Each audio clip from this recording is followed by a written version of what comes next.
¿Qué tal amigos? Bienvenidos al canal. En el episodio de hoy hablaremos del misterioso caso avistamiento ovni ocurrido en el Área 51. El presunto avistamiento fue detectado por el piloto español Miguel Labrador. Dicho piloto posee licencia de vuelo privada, tanto estadounidense como europea, lo que tendremos en cuenta en el análisis de este caso. Dicho suceso tuvo lugar en diciembre del 2011, pocos minutos antes del anochecer. Ese día, Miguel y su acompañante, del cual desconocemos su nombre, viajaban por la zona, a bordo de un vehículo, posiblemente un todoterreno o similar.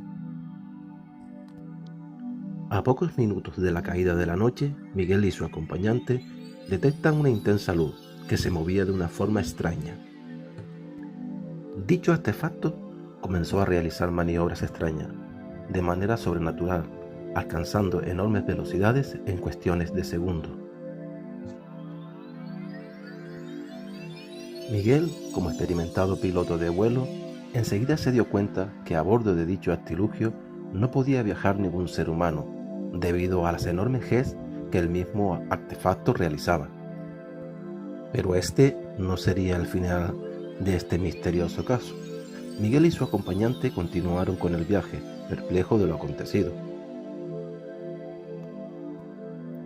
Transcurridos pocos minutos de dicho suceso, Miguel y su acompañante divisan una enorme estructura, que comparó con un edificio de 6 plantas de altura. Según cuenta Miguel, dicha estructura se movía de una manera vertiginosa, alcanzando en cuestiones de segundos grandes distancias en diferentes posiciones. Miguel quiso interpretar este extraño suceso debido a que el Área 51 es bien conocida como un lugar donde se desarrollan armas militares avanzadas, algún tipo de proyecto militar. Pero hagamos un alto en el camino y analicemos la actitud de Miguel. Como ya mencionamos al principio de este extraño suceso, Miguel posee 2 licencias de vuelo, una europea y la otra norteamericana. Según unas declaraciones de Miguel a un canal de televisión, aseguró que si dicho suceso lo hubiera ocurrido fuera del Área 51, aseguraría que se trataría de un ovni y de tipo extraterrestre.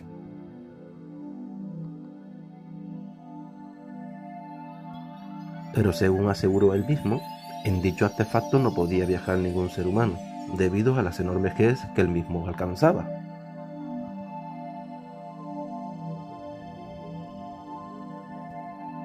Tampoco podría ser un dron, debido a ese enorme tamaño vertical de 6 pisos de altura, lo que nos daría una altura de unos 18 metros de alto, muy pesado para alcanzar velocidades superiores a las que conocemos.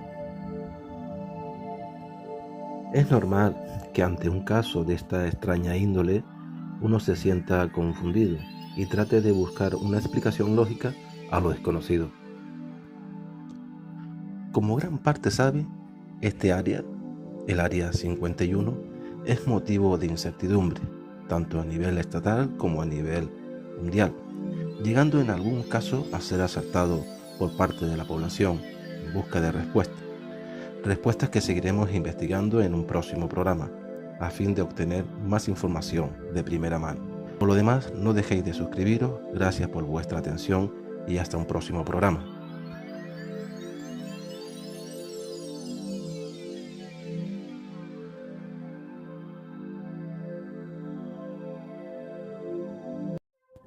¿Qué tal amigos? Bienvenidos al canal. Hoy quiero agradecer a todos los suscriptores por su apoyo y a todos los que indirectamente nos apoyan desde cualquier parte del mundo. A todos, muchas gracias y bienvenidos. En el día de hoy hablaremos del misterio de San Borondón, una isla que aparece y desaparece de la nada. Antes que nada, para poder entender más este misterioso caso, haremos un breve repaso geográfico donde fue avistada esta isla misteriosa. Este suceso tuvo lugar en un archipiélago, llamado el Archipiélago Canario, situado al noroeste de África y en pleno Océano Atlántico. Para poder entender aún más este asunto, haremos una breve introducción de su cultura primitiva, así como de sus paisajes prehistóricos. Este conjunto de islas, ya mencionado, estaban poblados por un grupo de aborígenes denominados los guanches. Sus principales vestimentas estaban formadas por pieles de animales, concretamente por pieles de cabras. Primera vestimenta que Dios dio al hombre en el famoso relato bíblico sobre el jardín del Edén. Su principal sustento era el pastoreo de cabras, la pesca y lo que producía la tierra. Estos aborígenes eran muy cuidadosos con su entorno, ya que consideraban la tierra donde vivían como un lugar sagrado, y solo utilizaban las herramientas que la misma tierra le proporcionaba. Sus principales paisajes estaban compuestos por frondosos bosques de laurisilva, uno de los bosques más antiguos del planeta, y que al día de hoy se mantiene pequeñas reservas. Estas islas fueron conquistadas por el Imperio Español, menos la isla de San Borondón, la misteriosa isla que aparecía y desaparecía, haciendo frente a sus conquistadores y preservando, de alguna manera sobrenatural, el misterio de la cultura de los guanches. Y ahora sí, tras este breve repaso histórico, partamos hacia el misterio de San Borondón. El nombre de San Borondón reside del monje escocés San Brandán. San Brandán recorrió el océano durante mucho tiempo, en compañía de algunos monjes, en busca de nuevas tierras. Transcurrido un tiempo, llegó a una extraña isla de arena negra, donde el sol nunca se ponía. Por un momento, estos navegantes pensaron que habían llegado a una especie de paraíso, y se adentraron tierra adentro. Quedaron sorprendidos por un momento con lo que hallaron. Entre las cosas que pudieron ver fue que había grandes cantidades de árboles frutales de todo tipo y el esqueleto de un gigante. Recorriendo dicho lugar, llegaron a un gran río, pero no pudieron cruzarlo, ya que un ángel se les apareció y les impidió el paso. De repente, empezaron a ver que la isla se movía y que se alejaba cada vez más del barco. Presos por el pánico, corrieron hacia los botes, embarcaron y se fueron. Este descubrimiento de San Brandán produjo un gran interés en los navegantes de aquella época y de épocas posteriores. En el año 1367, Juan de Abreu y Galindo la sitúa frente a la isla del Hierro, en un mapa que confeccionó él mismo por esa fecha. En el año 1570, esta isla fue vista por más de 100 testigos. Tras conocerse estos testimonios, se abrió una investigación. Dicha investigación fue realizada por Hernán Pérez de Grado, primer regente de la Audiencia de Canarias. Este es el informe donde consta dicha orden de investigación. Son muchos los testimonios de diversas personas, no solo de una sola época, sino de varias épocas, de varios siglos, como para creer que esto es una leyenda. Muchos aseguran haberla visto en una densa niebla y desaparecer y aparecer. Es un misterio que prácticamente no entendemos, pero que está ahí. Quizá esta misteriosa isla pudiera estar habitada por seres de otra dimensión que convivía con la cultura guanche. Una vez conquistadas las islas, desapareciendo la cultura guanche y sus aborígenes, también desapareció esta misteriosa isla, quedando como una isla fantasma que se dejaba ver de vez en cuando como testimonio de lo ocurrido en aquel lugar. Y esto es todo por hoy, queridos amigos. Muchas gracias por vuestra atención y seguimos en contacto.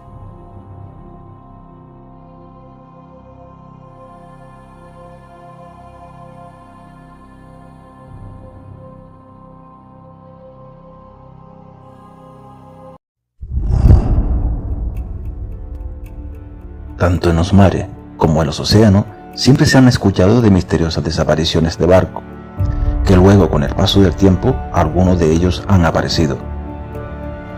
Naves de todo tipo que por diversos motivos se han extraviado misteriosamente. Pero de todas las historias que he escuchado sobre las misteriosas desapariciones de barcos, creo que poca o ninguna supera a la desaparición del Fausto, un barco pesquero que desapareció 3 veces seguidas, de una manera misteriosa, para no volver jamás, por lo menos hasta el día de hoy. En este pequeño documental conoceremos su historia. Les invitamos a que nos acompañen en este misterioso viaje, para conocer en profundidad cuál fue la desafortunada aventura que le aconteció al pesquero Fausto. El Fausto era un barco pesquero que tenía su base en el puerto de Tazacorte, en la isla de La Palma. Sin duda era uno de los motores más importantes en cuanto a actividad se refiere, destacando sobresalientemente sobre los demás pesqueros de la isla. Su tripulación estaba compuesta por 4 marineros, nativos de la isla, 2 de ellos hermanos, Ramón y Heriberto Concesión Hernández, patrón y motorista, de 47 y 42 años, respectivamente. Otro de su tripulación sería Miguel Acosta Hernández, marinero de 43 años, primo de Ramón y de Heriberto. El último en completar la tripulación sería Viterbo Acosta Acosta, de 41 años de edad, también marinero y miembro de la familia, que por lo que hemos mencionado sería una empresa familiar.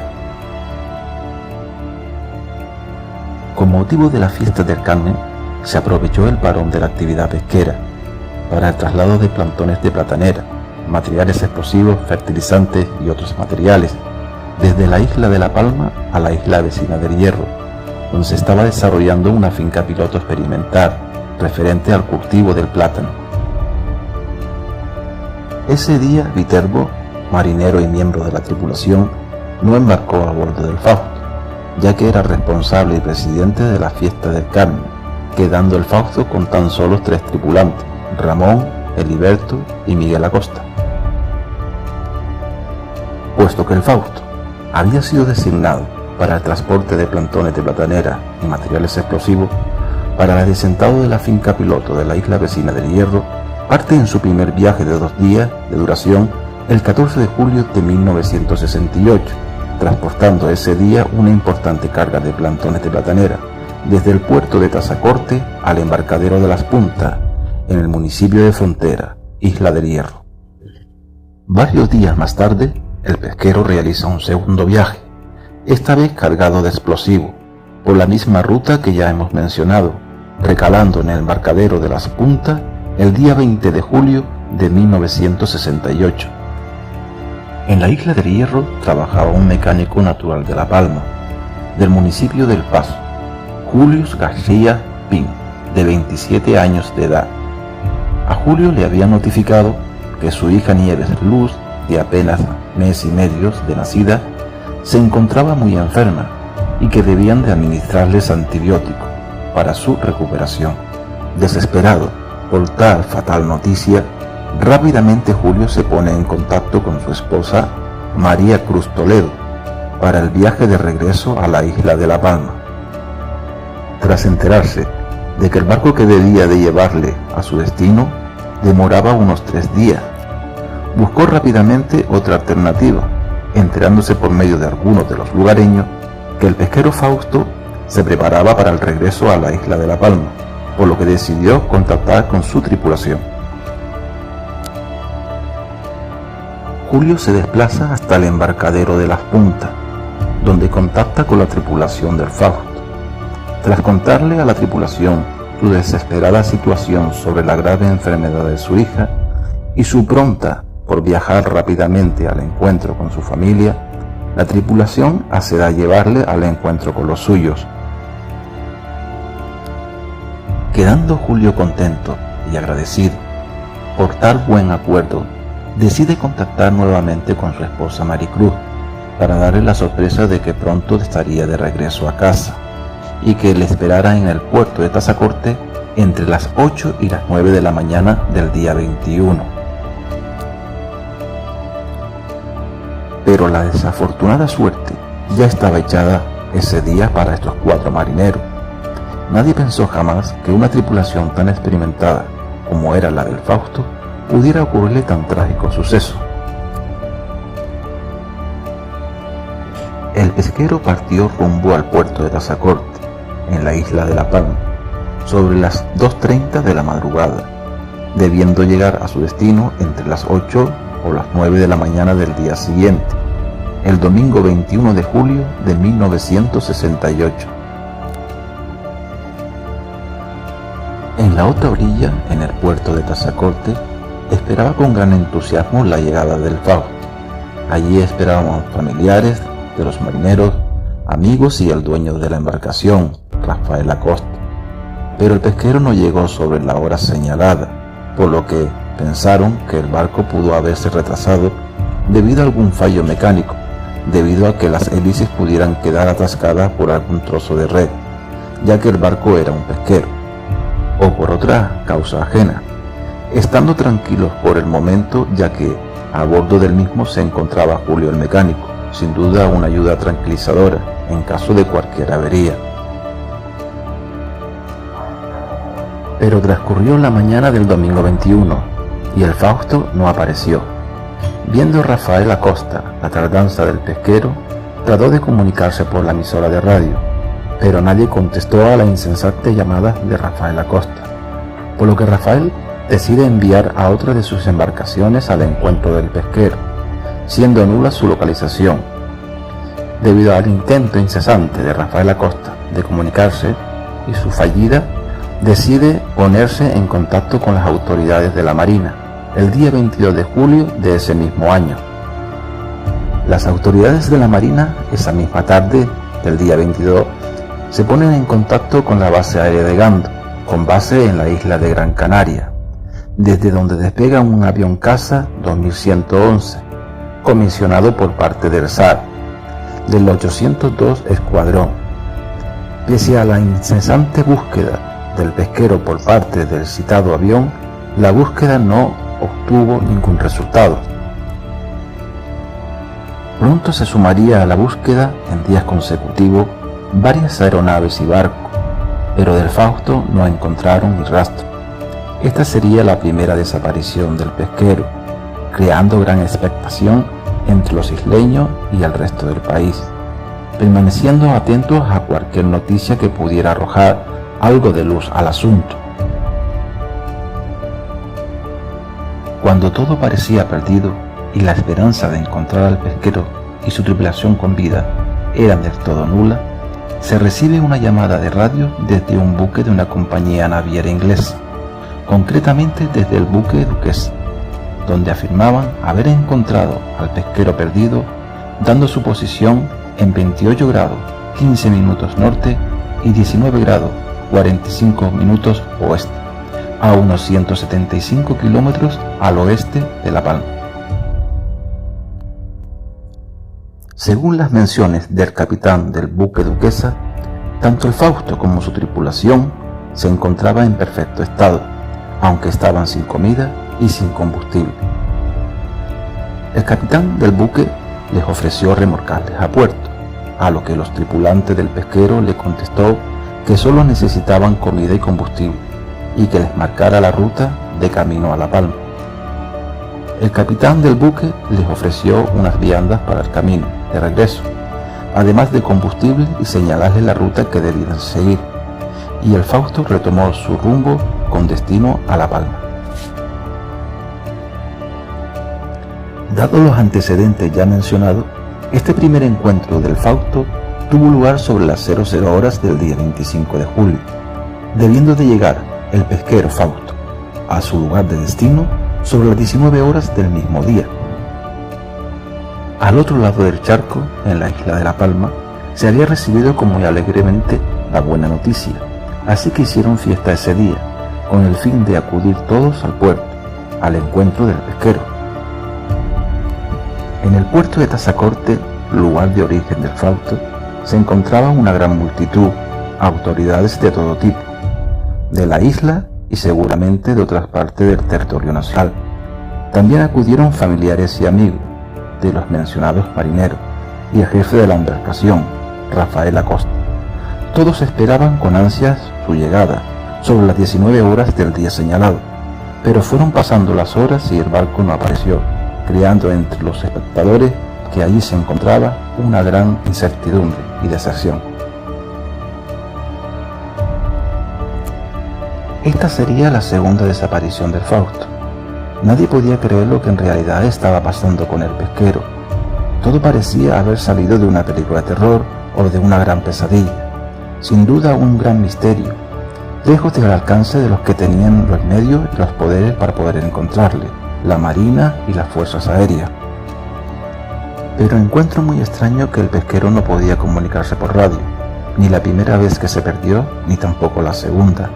También encuentro muy extraño que la tripulación del pesquero no informara al capitán del buque Duquesa que su radio no funcionara, quedando el asunto en el más absoluto silencio. Viendo las autoridades competentes que el Fausto no aparecía, se inició una gran búsqueda a una gran escala sin precedentes, abarcando un área marítima del tamaño del territorio español, colaborando diversos medios aéreos y marítimos por varios días, sin obtener ningún resultado. La noticia corrió como la pólvora por todos los medios de comunicación de aquella época, creando gran consternación entre los isleños y gran parte del territorio nacional. Algunos se preguntaban si el pesquero pudo haberse fugado a Venezuela, ya que era costumbre en aquella época que muchos decidieran coger ese rumbo. Pero esta idea pronto se descartaría, ya que el Fausto no tenía ni víveres ni combustible para realizar tal hazaña.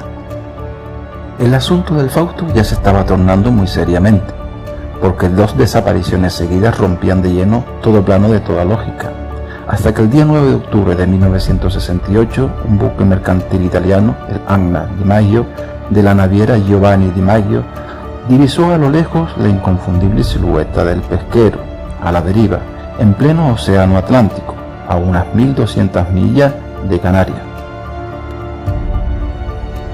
El capitán del buque mercantil, Anna Di Maggio, ordenó rápidamente a su tripulación poner rumbo al encuentro del pesquero, con el fin de abordarlo y salir así de toda duda. Cuando la tripulación del buque italiano consiguió subir a bordo del pesquero Fausto, no pudieron creer lo que encontraron en el mismo. En la sala de máquinas se encontraba el cuerpo sin vida de uno de los tripulantes, supuestamente el de Julio, el joven que viajaba hasta la isla de La Palma para ver a su hija enferma. Según cuenta la tripulación del Anna Di Maggio, el cuerpo del joven estaba desnudo y momificado. Del resto de la tripulación no se halló ni rastro. Registraron completamente el pesquero, con el fin de encontrar algunas pruebas que pudieran arrojar algo de luz al asunto, pero solo encontraron lo que parecía ser un viejo diario, que podía pertenecer al joven Julio. Según cuenta el capitán del buque italiano, solo se podía leer un pedazo de una de sus hojas, ya que el resto del diario parecía haber sido arrancado. De las hojas escritas en la página encontrada se podía leer un pequeño texto que decía: «No le cuentes a mi hijo lo que me pasó». Por otra parte, pareciendo estar en contradicción con lo dicho con respecto a la documentación encontrada en el pesquero Fausto, el capitán del buque italiano menciona en alguno de sus informes que se iba a entregar la documentación al consulado de Venezuela, pareciendo estar en contradicción con lo dicho anteriormente, quedando todo esto en el más absoluto misterio.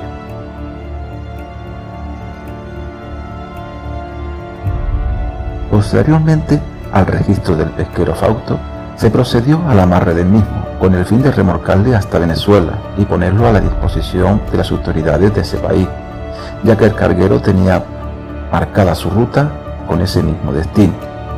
La sorpresa fue que al día siguiente el Fausto ya no se encontraba amarrado, pues el cabo que los unía había sido cortado de alguna manera misteriosamente, siendo esta la tercera vez que el Fausto desaparecía, y esta vez para no volver jamás. Son muchas las incógnitas que envuelve a esta triple desaparición del Fausto.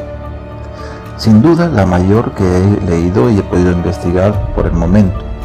Parecía haber salido de una película de terror, pero todo lo que le he contado sucedió en realidad, quedando esto como un expediente X para Canarias, quedando todo registrado en el suceso de los informes de la Marina de aquel entonces.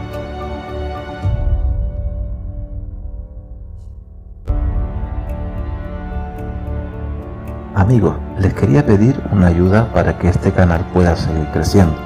Sería bueno que te suscribieras, además de activar la campanita, para que en próximos vídeos YouTube te notifique el nuevo material que pueda subir.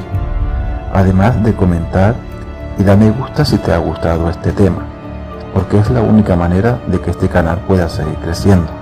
Por lo demás, muchas gracias y hasta un próximo programa.